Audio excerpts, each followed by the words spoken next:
अस्सलामुअलैकुम दोस्तों और साथियों, उम्मीद है आप लोग खैरियत से होंगे। आज है 28 अप्रैल 2021 और अभी जो मैं अपनी इस वीडियो का आगाज़ कर रहा हूँ वो दो तस्वीरों से कर रहा हूँ और आगे भी जाके तीन आपको ऐसी पिक्चर्स दिखाऊंगा जिस पे मुझे आपकी राय चाहिए होगी। ये जो बैकग्राउंड में आप तस्वीर देख रहे हैं ये ब्राज़ील के वाइस प्रेसिडेंट की है जिन्होंने अपनी सेकेंड डोज लगवाई है। और ये जो आप दूसरी तस्वीर देख रहे हैं ये यूरुग्वे जो कि ब्राज़ील के साथ ही वाक़या है, जो साउथ अमेरिका है वहाँ पे, तो उसका एक मुल्क है। तो उसके जो प्रेसिडेंट ने भी अपनी सेकंड डोज लगवाई है और इन दोनों में जो मुश्तरका चीज़ है वो ये है कि इनको जो वैक्सीन लगी है ये वही साइनोवैक की कोरोनावैक वैक्सीन है जो अब पाकिस्तान में लोगों को लग रही है और जिसको लेके लोगों में बहुत ज़्यादा तशवीश पाई जाती थी कि जो ब्राज़ील है वहाँ पे तो इसकी एफिकेसी 50.65 जो % है वो है। तो मैं तमाम दोस्तों को ये बताता रहता था कि देखें, क्योंकि ब्राज़ील में स्ट्रेन है P1 की और ये चाइना की वैक्सीन का P1 के खिलाफ इतना ज़्यादा इफेक्टिव होना भी बहुत बड़ी बात है, क्योंकि वहाँ पे जिन लोगों को भी साइनोवैक की वैक्सीन लगी है तो 100% वो लोग हैं कि जिनको आईसीयू में जाके ज़िंदगी से हाथ नहीं धोना पड़ा है, यानी वैक्सीनेटेड किसी भी शख्स की जान नहीं गई। तो इसके अलावा भी क्योंकि जो साइनोवैक है ये भी साइनोफार्म की तरह 2 डोज की वैक्सीन है, इनएक्टिवेटेड वायरस पे मुश्तमिल है और इसको भी तकरीबन आप कह लें कि 100% वैसे ही इसकी सेफ्टी है जैसे कि साइनोफार्म की है। जैसे मैं पहले बता चुका हूं कि जो इनएक्टिवेटेड या किल्ड वायरस की वैक्सीन होती है वो तकरीबन 100 साल से इस्तेमाल हो रही हैं और इस टेक्नोलॉजी में चाहे एफिकेसी बाकी की निस्बत किसी हद तक कम भी हो लेकिन ये इंतहाई सेफ और महफूज समझी जाती हैं। साथ ही जो टर्की है वहाँ से खसूसी तौर पे इसी वैक्सीन के बारे में बताया गया है कि क्योंकि वहाँ पे तकरीबन 2 करोड़ लोगों को वैक्सीन लगी है और 2 अप्रैल से पहले वहाँ पे सिर्फ कोरोना वैक की यही वैक्सीन लग रही थी जिसको बनाया है साइनोवैक की कंपनी में। तो उनका ये कहना है कि उनके मुल्क में जो इन्फेक्शन का रेट है वो बहुत हद तक ड्रॉप हुआ है और इस वैक्सीन की वजह से बहुत सारे जो डेथ्स हैं वो भी कम हुई हैं। क्योंकि दोस्तों पाकिस्तान में इस वक्त जो वैक्सीन लग रही हैं वो साइनोफार्म है, साइनोवैक की कोरोनावैक है और कैनसाइनो है। जो प्राइवेट है स्पुतनिक वी, क्योंकि उसके अभी स्टॉक खत्म हो चुके हैं तो फिलहाल वो नए मरीजों को नहीं लगाई जा रही। और जिस तरह मैं हमेशा से कहता था कि जिस वक्त पाकिस्तान में और जिस दिन पाकिस्तान में 40 साल से ज़ायद उम्र के लोगों को वैक्सीन लगने का आगाज़ हो गया तो उसके बाद से इंशाल्लाह पाकिस्तान में जो डेथ रेट है वो काफ़ी कम हो जाएगा। अब कल से पाकिस्तान ने 40 साल से ज़ायद उम्र के जो लोग हैं उनकी रजिस्ट्रेशन शुरू कर दी है और 50 साल से ज़ायद उम्र के जो लोग हैं वो जाके एक दफ़ा रजिस्टर होने के बाद वो वॉक इन यानी किसी भी सेंटर पे जाके वैक्सीन लगवा सकते हैं। लेकिन बहुत ज़रूरी है कि जो वैक्सीनेशन सेंटर्स पे जो रश है आपने वहाँ पे बचना है, क्योंकि वहाँ पे बहुत ज़्यादा चांसेस होंगे कि आपको कोरोना की इन्फेक्शन है आप इसका शिकार हो सकते हैं वहाँ पे। और ये आप जो बैकग्राउंड में तस्वीर देख रहे हैं ये लाहौर का एक बड़े मशहूर वैक्सीनेशन यानी मैस वैक्सीनेशन सेंटर की है जिसकी हमने बड़ी तारीफें हमेशा सुनी है, लेकिन बदकिस्मती से अगर आप देखें तो बहुत सारे लोग यहाँ पे इकट्ठे हैं और ये वो वजह होती है कि अक्सर बुजुर्गों को वैक्सीन लगने की पहली या दूसरी डोज के बाद कुछ ही दिनों के बाद उनको फीवर होता है और उनका PCR पॉजिटिव आ जाता है, क्योंकि ऐसी जगहों पर ज्यादा एक्सपोजर हुआ होता है। गुज़िश्ता 24 घंटे में बदकिस्मती से 201 लोग जो हैं वो अपनी जान से गए हैं और 4680 के करीब जो हैं वो लोगों में नई इन्फेक्शन आई है। यही वो वजह है क्योंकि ये पूरी पैंडेमिक जब से पाकिस्तान में आई है सबसे ज़्यादा अमवात का ये दिन है और यही वो वजह है कि पाकिस्तान में जो आर्मी है उसको बुलाया गया है 16 बड़े शहरों में जहाँ पे पॉजिटिविटी रेट बहुत ज़्यादा था। और दोस्तों ये जो डेथ रेट आप देख रहे हैं जो अभी 200 लोगों की जो जान गई है तो इसमें जो हमें अब समझ में आती है कि आज से 1 से 2 हफ्ता पहले कितनी ज़्यादा शिद्दत से लोग जो हैं वो नए केसेस सामने आ रहे थे। लेकिन अब गुजरते हुए दिनों के साथ जैसे जैसे SOPs को फॉलो करवाया जा रहा है तो आपको ये पॉजिटिविटी की जो रेशो है ये कम होती हुई नजर आ रही है और उम्मीद यही है कि 1 से 2 हफ्ते के बाद ये जो डेथ की रेशो है ये भी कम हो जाएगी। अब गवर्नमेंट ऑफ पाकिस्तान कितनी ज़्यादा सीरियस है इस SOPs को फॉलो करवाने में, आप देखें कि जो खैबर पख्तूनख्वा के जो हेल्थ मिनिस्टर हैं, जो प्रोविंशियल हेल्थ मिनिस्टर हैं, उनका नाम है तैमूर सलीम झगड़ा। अब ये जो हैं ये एक रेस्टोरेंट में अफ्तारी कर रहे हैं, इनके साथ इनके दोस्त हैं, ना तो वहाँ पे फिजिकल डिस्टेंसिंग का इन्होंने ख्याल रखा और ना ही फेस मास्क इन्होंने पहना हुआ है। तो इसके बाद इनके खिलाफ FIR कटी है और अब जो है ये कानून की गिरफ्त में आ रहे हैं। इसी तरह कल एक प्रेस कॉन्फ्रेंस देखने का मौका मिला। उसमें पाकिस्तान में जो फेडरल एजुकेशन के मिनिस्टर हैं और जो फेडरल हमारे हेल्थ के मिनिस्टर हैं या special adviser to prime minister हैं हेल्थ के इश्यूज़ पे, तो उनको देख के मुझे हैरानी हुई कि वो इंडोर में बैठे हैं और उन्होंने मास्क नहीं पहना हुआ। क्योंकि हमें तो अभी तक ये पता है कि जब हम बात करते हैं, जैसे मैं आपसे बात कर रहा हूं, तो दो किस्म के हमारे ड्रॉपलेट्स बनते हैं। एक बड़े बनते हैं जो नीचे गिर जाते हैं और एक होते हैं छोटे ड्रॉपलेट्स जिनका साइज होता है 5 माइक्रोमीटर से कम। उसको हम कहते हैं रेस्पिरेटरी एरोसोल्स। उनके अंदर भी अगर आप खुदा न खास्ता इन्फेक्टेड हैं तो वो वायरस हो सकता है, और अगर आप किसी बंद कमरे में हैं तो वो काफी देर तक वहां पे सस्पेंडेड रहते हैं, और खुदा न खास्ता जो बाकी लोग बाद में भी वहां पे आते हैं या उस वक्त मौजूद हैं और अगर उन्होंने मास्क नहीं पहना तो ये इन्फेक्शन उनको भी लग सकती है। लेकिन उसके बाद प्रेस कॉन्फ्रेंस के दौरान ही अगरचे जो special adviser to prime minister हैं वो तो मास्क पहन लेते हैं, लेकिन जो फेडरल मिनिस्टर हैं जो एक बंद कमरे में प्रेस कॉन्फ्रेंस कर रहे हैं जहां पे एक कैमरामैन है, जहां पे और भी इनका स्टाफ होगा जाहिर है, तो ये जो एक मैसेज जाता है ये मैसेज ठीक नहीं है, ये गलत मैसेज जाता है। इससे लोग समझते हैं कि जो हमें कहा जाता है तो ये खुद तो जो हमारे मिनिस्टर्स होते हैं ये इसको फॉलो नहीं करते। लेकिन उसी वक्त में अगर आप ये कल शाम की तस्वीर देखें तो एक ट्रैफिक सिग्नल है यहाँ पे अल्लामा इकबाल जो टाउन है वहां के करीम ब्लॉक का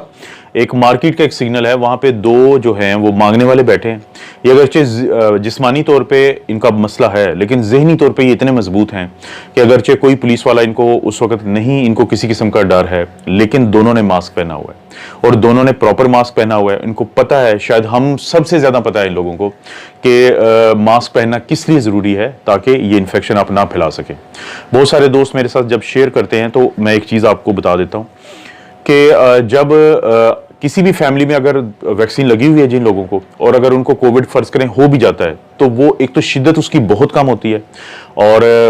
कम से कम 5 गुना कम चांसेस हैं किसी को वैक्सीनेशन के बाद इन्फेक्शन होने के। और अगर हो भी जाए तो चाहे वो वेरिएंट्स के खिलाफ ही क्यों ना हो, लेकिन बहुत ज्यादा कुव्वत मुदाफ़त है। ये आप दोस्त देख रहे हैं कि ये बैकग्राउंड में आपको एक चेस्ट एक्सरे नजर आ रहा है, इसमें दोनों तरफ नमूनिया है। साथ ही अगर आप ये देखें तो एक ये सैचुरेशन है जो 89% है। अगर किसी के घर में ऐसा शख्स है कि जिसको ऑक्सीजन का प्रॉब्लम हो रहा है, जिसकी ब्रीदिंग का प्रॉब्लम है, तो आप कोशिश करें, और उनको कोविड का भी वो शिकार हैं, तो उनको कोशिश करें कि आप ज्यादा टाइम पे उल्टा जो है वो लेटें, अपने पेट के बल लेटें, ना कि वो अपनी कमर के बल लेटे हैं। और कौन से वो मरीज हैं जिनको नहीं लेटना चाहिए? जिनको बहुत ज़्यादा मोटापा हो, जो प्रेग्नेंट हो, जिनको कोई स्पाइन का प्रॉब्लम हो, जिनकी कोई चेस्ट की सर्जरी हुई हो या नाक की सर्जरी हुई हो, तो वो मरीज ऐसे होते हैं कि जिनको नहीं लेटना चाहिए। वरना उल्टा लेटने से क्या होता है कि जो हमारे लंग्स होते हैं उनके अंदर एक होता है वेंटिलेशन के, जो सांस का अमल हम अंदर लेके जाते हैं, और एक होता है परफ्यूजन होता है कि जो वहां पे खून है या खून की नालियां हैं।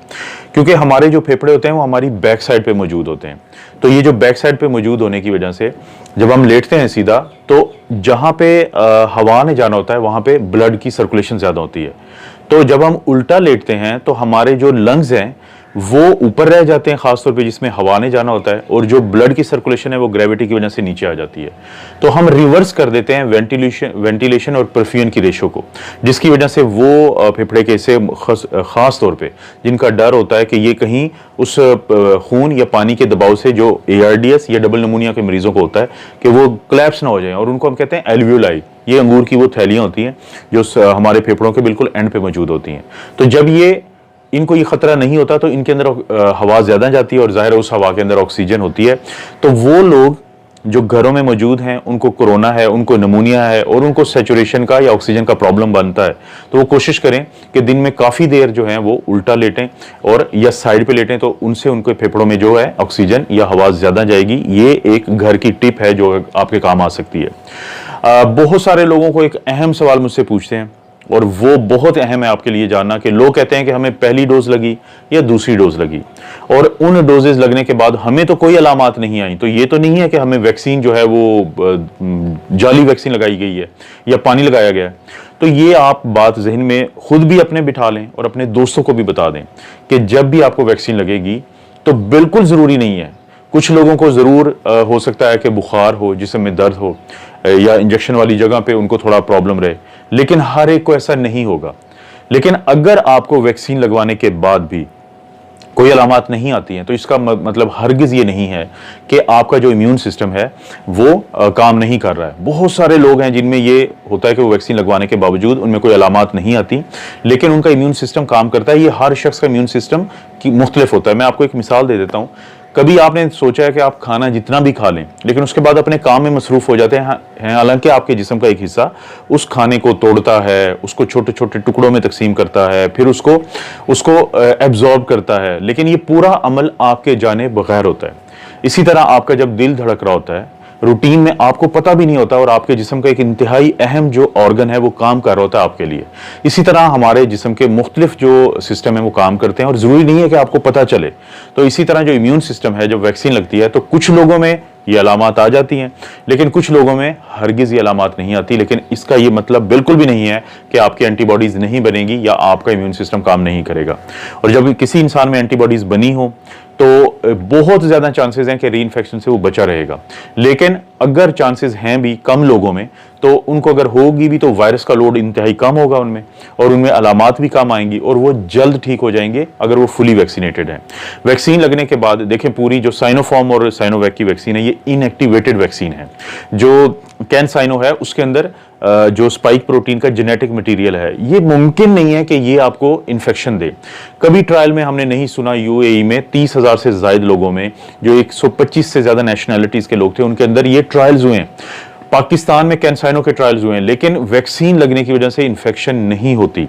लेकिन अगर आप वैक्सीनेशन सेंटर पे जाते हैं, वहां पे बहुत ज्यादा रश है, आपने N95 नहीं पहना हुआ और वहां पे आप चीजों को टच भी कर रहे हैं, तो तकरीबन 35 to 40% चांसेस हैं कि आप वहां से वायरस लेके आएंगे, या खुदा ना खास्ता आपके घर का जो फर्द आपके साथ गया है वो वायरस लेके आएगा। तो उससे आपको वैक्सीन लगने के बाद भी, जब तक कि आपका इम्यून सिस्टम अभी तैयार नहीं हुआ है, तो आपको इन्फेक्शन हो सकती है।